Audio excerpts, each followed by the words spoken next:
வணக்கம். செல்வகுமாரின் அதிகாலை வானிலை அதிகாரப்பூர்வ வானிலை அறிக்கைக்கு இந்திய வானிலை ஆராய்ச்சித்துறை அறிக்கையை பார்க்கவும். 2026 ஜூன் 26 வெள்ளிக்கிழமை அதிகாலை நிலவர வானிலை பதிவு.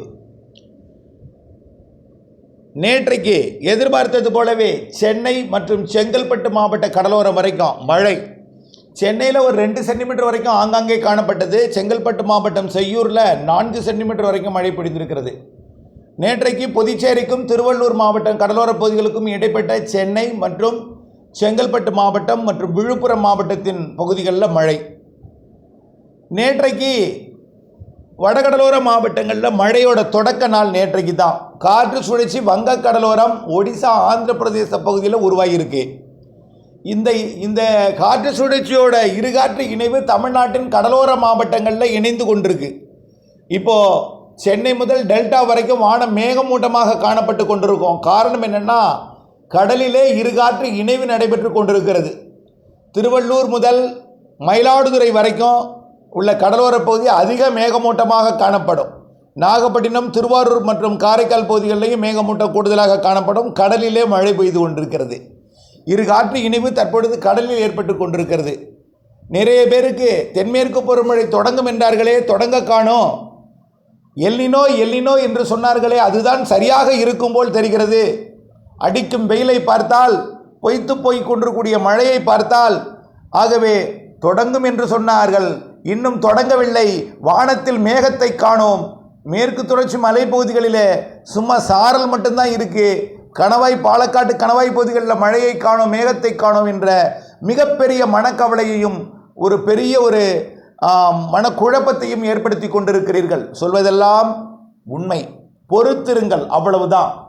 கடலில் இருக்கக்கூடிய வெப்பநிலையெல்லாம் ஆராய்ந்து பார்த்தால், இருக்கக்கூடிய நீரோட்டத்தை ஆராய்ந்து பார்த்தால், கண்டிப்பாக பருவமழை தாமதமாகத்தான் பொழியும். வழக்கமாக ஆகஸ்டில் தான் அணைகளை நிரப்பி இருக்கிறது.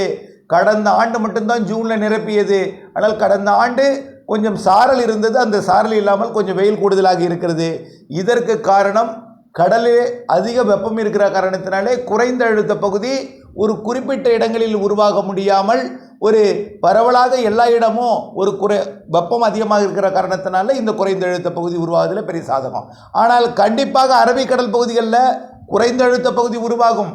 ஒடிசா, மேற்கு வங்கம் மற்றும் ஆந்திர பிரதேச கடலோர பகுதிகளில் குறைந்த அழுத்த பகுதி உருவாகும். தற்பொழுது ஒடிசா, ஆந்திர பிரதேச பகுதிகளில் முதல் குறைந்த அழுத்த பகுதி உருவாகிவிட்டது. இதோட தாக்கம் இருகாற்று இணைவு தான். சென்னை, திருவள்ளூர், செங்கல்பட்டு, விழுப்புரம் மாவட்டத்தில் நேற்றைக்கு மழைப்பொழிவை கொடுத்து தொடங்கியது. இன்றைக்கும் கொடுக்கும். இன்றைக்கு மேற்கு தொடர்ச்சி மலையில் நீங்கள் எதிர்பார்த்த மேகமூட்டம் வரும். 28, 29, 30 நாம் சொன்ன அந்த நாளில் நிச்சயமாக தென்மேற்கு பருவமழை உங்களுக்கு நம்பிக்கை ஏற்படுத்தும். 28, 29, 26 இன்றைக்கு கொஞ்சம் மேகமூட்டம் சாரலாம் வரும். கிழக்கு நோக்கி மேற்கு தொடர்ச்சி மலைப்பகுதிகள் வழியாக மேகங்கள் ஓடோடி வரும். கன்னியாகுமரி முதல் நீலகிரி வரைக்கும் மேற்கு தொடர்ச்சி மலை கேரள எல்லையோரத்தில் மழைப்பொழிவு இருக்கும். நாளை இன்னும் கொஞ்சம் கூடுதலாகும். கண்டிப்பாக 28, 29, 30 தேதிகளிலே வலுத்த பலத்த மழை மேற்கு தொடர்ச்சி மலையில் இருக்கும். அதாவது நீலகிரி, வால்பாறை, கன்னியாகுமரி, தேனி மாவட்டத்தின் மேற்கு பகுதியில் ஏலக்காய் சாகுபடி பகுதியில் மழை பொழியுமா? பெரும் சந்தேகமாக இருக்கிறது. விதைப்பு பணி தொடங்கவில்லை என்று பெரிய கேள்விக்குறியை ஏற்படுத்தி கொண்டே இருக்கிறீர்கள். தென்னைக்கும் அதே போல தான், பொள்ளாச்சி பகுதிகளுக்கும். மீண்டும் சொல்வதென்றால், இன்றைய தேதி வரைக்கும் 50% சராசரிக்கு கூடுதல் மழை பொழிந்திருக்கிறது.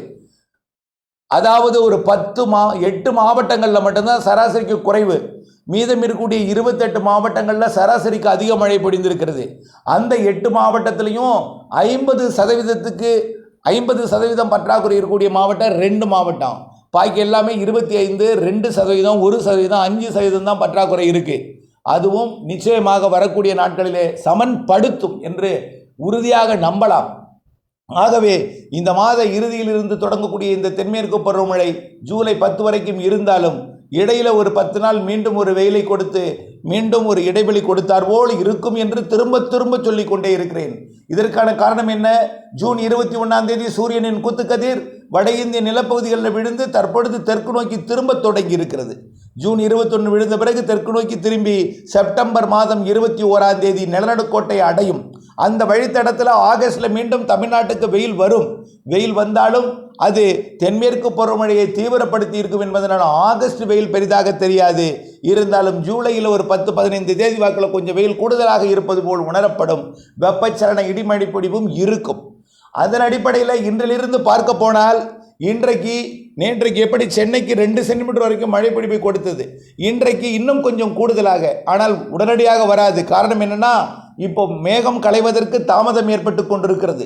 11 மணி வரைக்கும் இந்த மேகமூட்டங்கள் இருக்கலாம். கொஞ்சம் கொஞ்சமாக 9 மணிக்கு மேல் விலகத் தொடங்கி வெயில் வந்த பிறகு மீண்டும் இன்றைக்கு முன்னிரவிலே ஒரு 7 மணிக்கு சென்னைக்கு மழை வரும். 5:30-6 மணிக்கெல்லாம் திருப்பத்தூர், வேலூர், ராணிப்பேட்டை மற்றும் காஞ்சிபுரம் மாவட்டங்களில் மழை மேகங்கள் உருவாகும். பிறகு திருவண்ணாமலை, விழுப்புரம் மற்றும் அப்படியே கள்ளக்குறிச்சி மாவட்டத்தின் கல்வராயன் மலைப்பகுதி, சேலம் மற்றும் கிருஷ்ணகிரி, தருமபுரியில் ஆங்காங்கே உருவாகிய மழைப்பொழிவை கொடுத்து கொண்டு இறுதியில் நேற்று போல் இல்லாமல் நேற்றை விட கூடுதல் பரப்பில் சென்னைக்கு நேற்றைக்கு 2 சென்டிமீட்டர் கொடுத்தது, இன்றைக்கி ஒரு 4 சென்டிமீட்டர் வரைக்கும் கொடுக்கலாம். நேற்றைக்கு விழுப்புரம் மாவட்டத்தோட மரக்காணம் வரைக்கும் வந்து மழைப்பொழிவை கொடுத்தது, செய்யூருக்கு கொடுத்தது. இன்றைக்கு புதுச்சேரி, கடலூருக்கும் கொடுக்கும், மயிலாடுதுறைக்கும் கொடுப்பதற்கு வாய்ப்பு இருக்கிறது. இன்றைக்கு 26ஆம் தேதி. நாளை 27ஆம் தேதி டெல்டா மாவட்டங்களின் மயிலாடுதுறை கண்டிப்பாக இருக்கும். கும்பகோணம் உள்ளிட்ட பகுதிகளுக்கும் வடக்கு டெல்டாவிற்கு கண்டிப்பாக இருக்கும்.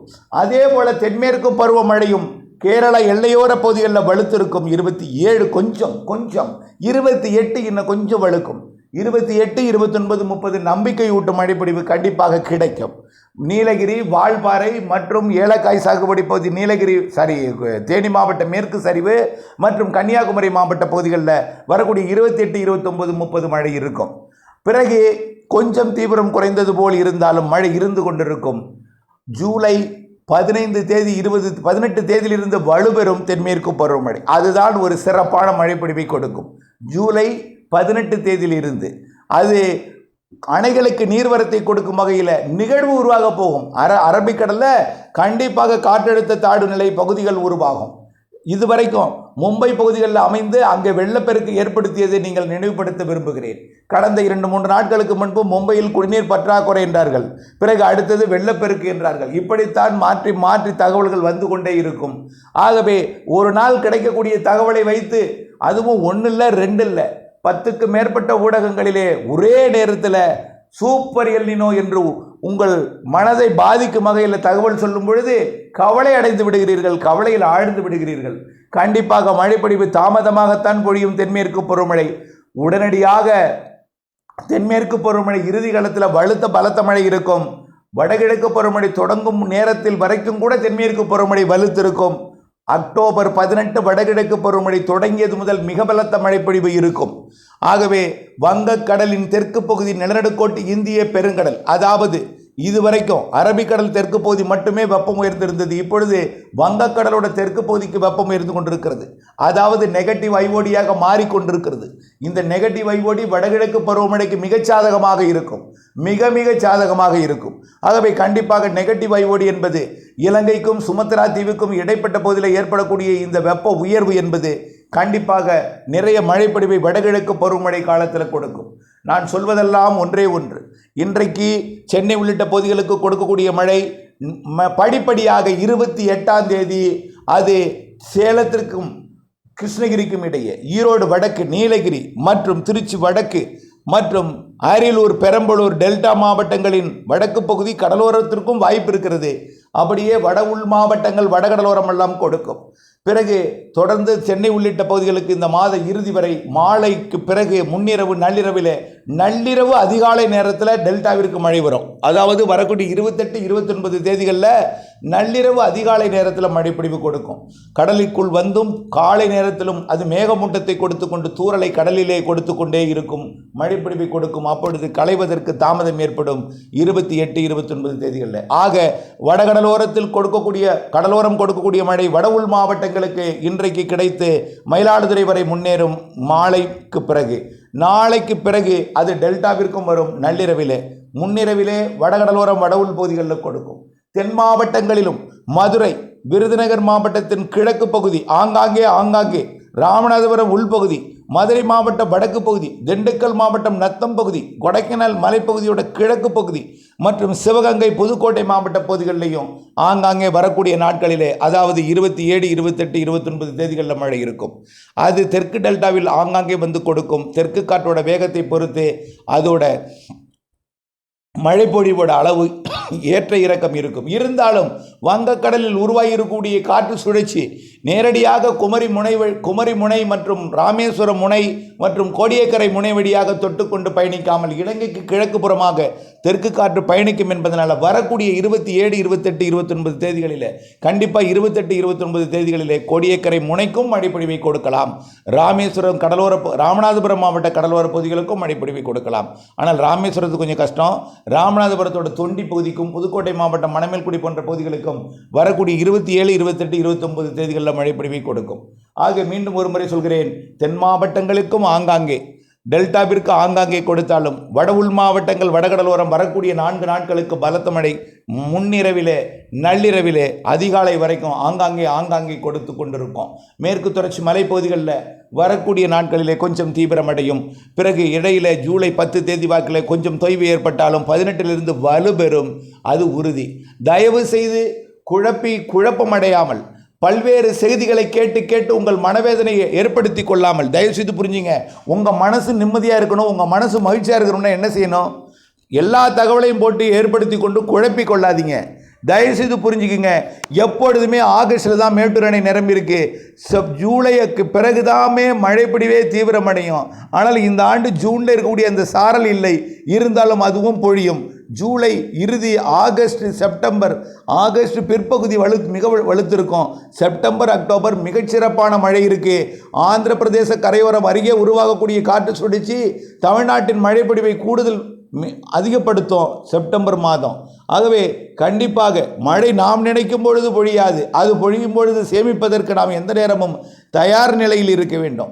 கண்டிப்பாக வடகிழக்கு பருவமழை உபரி நீரை வெளியேற்றும் அளவில் தான் இருக்கும். ஆகவே கொஞ்சம் அதீத மழைப்பொழிவுகள்லாம் இருக்கும் நிறைய.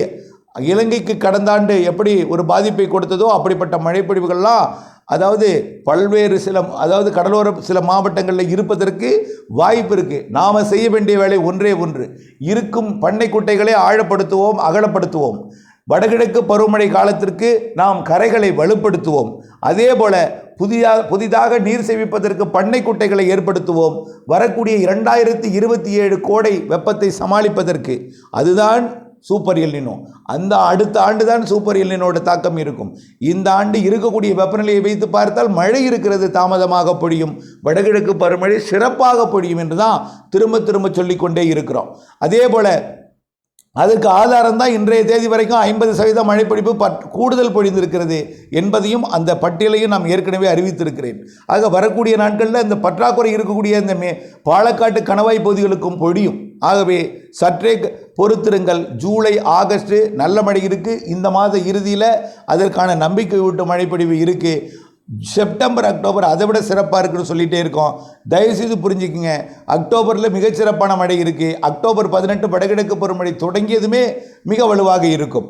தென்மேற்கு பருவமழை நிறைவடையும் பட்சத்தில் தான் இந்த ஆண்டு பருவமழை மிக தீவிரமாக இருக்கும். பொறுத்திருந்து பாருங்கள். இப்பொழுது உங்களுக்கு நம்பிக்கை ஏற்படுத்தாது. ஆக உங்கள் மனதை கஷ்டப்படுத்துகிறது என்றால் பல்வேறு தகவல்களை கேட்டு மனதை வேதனைப்படுத்தி எனக்கும் நீங்கள் அந்த தகவல்களை அனுப்பி என்னையும் மனவேதனை படுத்துகிறீர்கள் என்பதை தெரியப்படுத்தி பொறுமையுடன் இருக்கவும், நிதானமாக இருக்கவும், புரிந்துணர்ந்து இருக்கவும் அன்போடு கேட்டுக்கொள்கிறேன். இணைந்தே இருங்கள் அப்டேட்ஸுடன். நன்றி.